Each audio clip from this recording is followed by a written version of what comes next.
Assalamualaikum warahmatullahi wabarakatuh. Saya hari ini akan Assalamualaikum warahmatullahi wabarakatuh. Izin memperkenalkan diri, nama saya Raihan Maulidi Sabimana Putra, NIM saya 023. Hari ini saya akan mempresentasikan 5 system drilling. Sebelumnya saya mohon maaf Bapak, saya tidak bisa menampilkan wajah saya dikarenakan ada gangguan privasi record dari iPhone yang tidak bisa menampilkan wajah saya. Jadi saya hanya bisa menggunakan suara saya. Tema yang hari ini saya akan sampaikan dalam presentasi saya yaitu 5 system drilling ya, atau sistem drilling 5 sistem drilling. Langsung aja kita masuk ke yang sistem pertama, yaitu ada rotary system. Fungsi utama dari sistem putar adalah untuk memberikan putaran pada perangkaian pipa bor dan juga memberikan beratan pada pahat dalam mengebor suatu formasi. Alat-alatnya ada apa aja? Yang pertama ada swivel. Alat ini terpasang pada ujung teratas rangkaian pipa bor dan terhubung langsung dengan sistem angkat. Lalu yang kedua terdapat rotary table yang menahan pipa bor dalam lubang pada saat penyambungan atau pelepasan pipa bor dilakukan. Kecepatan meja putar ini bisa diatur oleh seseorang drillerman dengan beberapa handle yang ada di drawworks. Yang intinya rotary table ini memutar drill pipe untuk mengebor. Lalu ada yang kedua ada sistem hoisting system yang fungsinya bisa memberikan ruang kerja yang cukup untuk pengangkatan dan penurunan drill string dan casing ke dalam lubang bor selama operasi pemboran berlangsung. Sistem angkat ini berarti ada hubungannya dengan crown block dengan yang ada di rig. Yang pertama ada drawworks. Drawworks ini merupakan suatu sistem transmisi yang kompleks, merupakan otak dari suatu unit pemboran karena melalui drawworks ini seseorang driller dapat melakukan dan mengatur operasi pemboran. Drawworks ini fungsinya bisa menjadi tempat drilling line, yang dimana nanti ada yang drilling line ke atas yaitu menuju ke arah crown block, dan juga ada yang ke bawah itu bersama traveling block. Lalu yang kedua ada crown block, merupakan kumpulan roda yang ditempatkan pada puncak menara sebagai blok yang diam. Crown block berfungsi untuk melilitkan tali pemboran dan sebagai kontrol untuk membuat sistem pengangkatan dapat bekerja. Berarti simpelnya crown block ini cara kerjanya sama dengan katrol sumur, yang dimana jika ditarik dia hanya diam, hanya berputar saja untuk mengalirkan tali pemborannya. Lalu selanjutnya ada traveling block. Nah, ini merupakan kumpulan roda yang digantung di bawah crown block di atas lantai bor yang berfungsi sebagai blok yang bergerak naik turun untuk mengangkat hook block. Traveling block ini kalau di rig itu sangat besar ya, sangat berat, dan juga bisa kita lihat itu banyak banget drilling line-nya gitu. Nah, ini bisa cara kerjanya itu bisa naik turun, bisa untuk mengikat atau bisa untuk menurunkan pipa bor menuju subsurface. Lalu selanjutnya ada BOP atau blowout preventer, yaitu fungsi utamanya adalah menutup lubang bor ketika terjadinya kick. Blowout ini merupakan suatu aliran fluida formasi yang tetap terkendalikan sampai ke permukaan. Nah, jadi selain fungsinya itu mencegah kick sesuai dengan namanya sendiri, blowout preventer, jadi bisa mencegah blowout juga, bisa menetralisir blowout. Caranya gimana? Caranya ketika tekanan yang ada di subsurface itu terlalu tinggi dan terbaca di pressure gauge atau di pembaca tekanan. Itu tekanannya tidak normal, tekanannya tinggi. Nah, seorang driller itu harus mengecek dulu apakah tempat lumpur sirkulasi itu turun atau naik. Jika turun, itu sudah dipastikan bisa menimbulkan kick. Nah, itu seorang driller harus tetap cepat-cepat untuk menutup BOP agar tidak lebih parah, yaitu blowout. Karena kalau kita sampai blowout, itu udah gitu kan, udah nggak bisa kita pakai gitu sumurnya.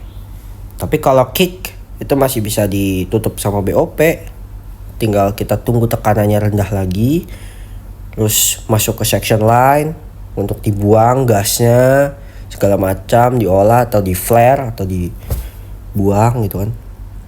Nah, itu masih bisa nanggulangi lah. Nah, BOP ini, alatnya ini atau komponen-komponennya terdiri dari pipe rams yang berfungsi untuk menutup rod drill pipe untuk membatasi aliran di dalam anulus. Lalu ada blind rams, dapat menutup dan menyegel sumur saat tidak ada di drill string atau tubing di dalam sumur bor. Lalu ada shear rams, digunakan untuk memotong drill string atau casing dengan baja pemotong yang keras. Lalu ada blind shear rams untuk menyegel lubang sumur, bahkan ketika drill string masih di dalam lubang. Dengan memotong drill string dan rams akan menutup sumur. Nah, jadi gambarannya itu kalau yang shear rams itu, kalau dia kan langsung memotong tuh, langsung dipotong pipanya gitu. Jadi dia udah gak peduli, langsung dipotong pipanya, itu udah ketutup ke atas. Sebenarnya ada choke line dan lain sebagainya, tapi kita lanjut aja dulu. Sirkulasi sistem ini adalah sistem yang memegang peran penting di dalam operasi pengeboran putar atau rotary drilling. Tugas utamanya adalah membantu sistem pemutar di dalam mengebor sumur dengan menyediakan perlengkapan-perlengkapan yang sesuai untuk mengatur bahan-bahan lumpur dan tempat-tempat kerja untuk mempersiapkan, merawat, dan mengganti fluida pemboran. Nah, alat-alatnya sendiri ada mud pump yang berfungsi untuk memompa atau memindahkan lumpur pengeboran dari mud tank ke dalam sumur bor dan kemudian kembali ke mud tank lagi. Nanti mud pump ini lumpurnya itu bersirkulasi yang akhirnya nanti balik ke tempat awalnya lagi yang membawa cutting. Terus ada section tank, merupakan tangki untuk menampung lumpur pengeboran yang akan dipakai dalam pemboran. Nah, menampung lumpur pengeboran yang akan dipakai dalam pemboran.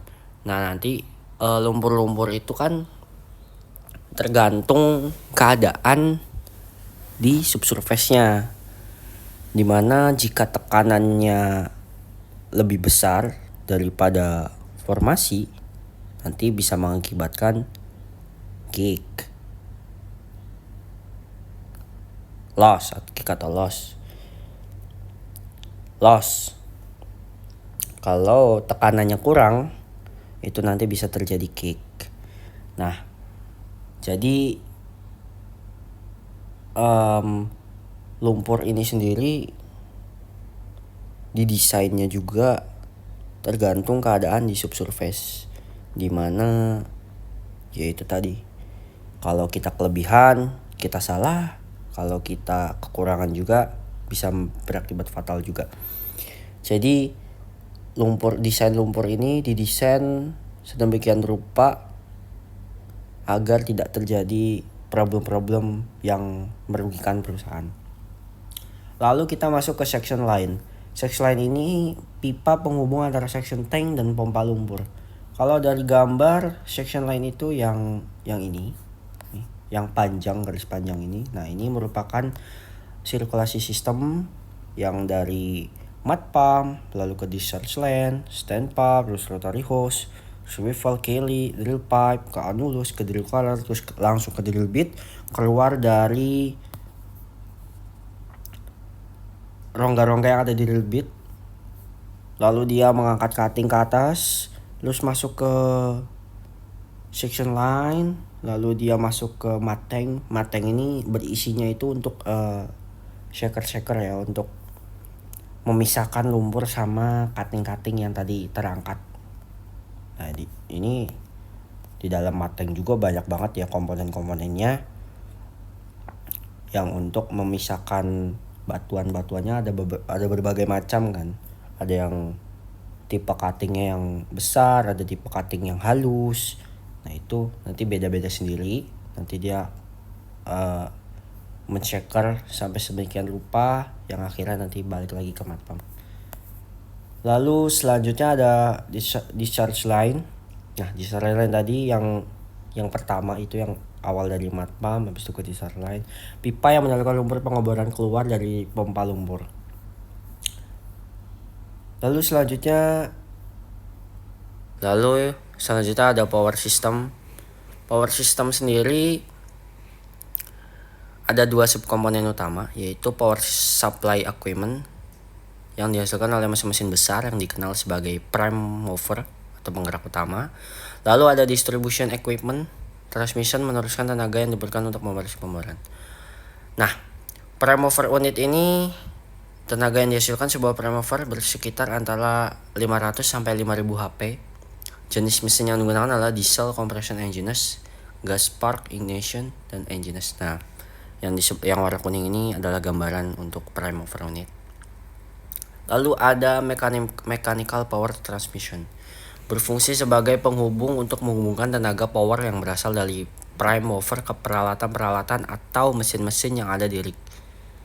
Lalu selanjutnya ada electrical power transmission. Sistem ini mesin diesel memberikan tenaga mekanik yang diubah menjadi listrik oleh generator listrik yang dipasang di depan blok. Generator menghasilkan arus listrik yang dialirkan melalui kabel ke suatu control unit atau control cabinet. Nah, mungkin itu saja 5 sistem pemboran dari saya. Kesimpulannya, power system drilling terdiri dari 5 sistem, yaitu ada hosting, circulation, power system, ada BOP, ada blowout preventer, sama rotary system. Terima kasih, mohon maaf atas kekurangan dari presentasi saya. Kurang lebihnya saya memohon maaf. Wassalamualaikum warahmatullahi wabarakatuh.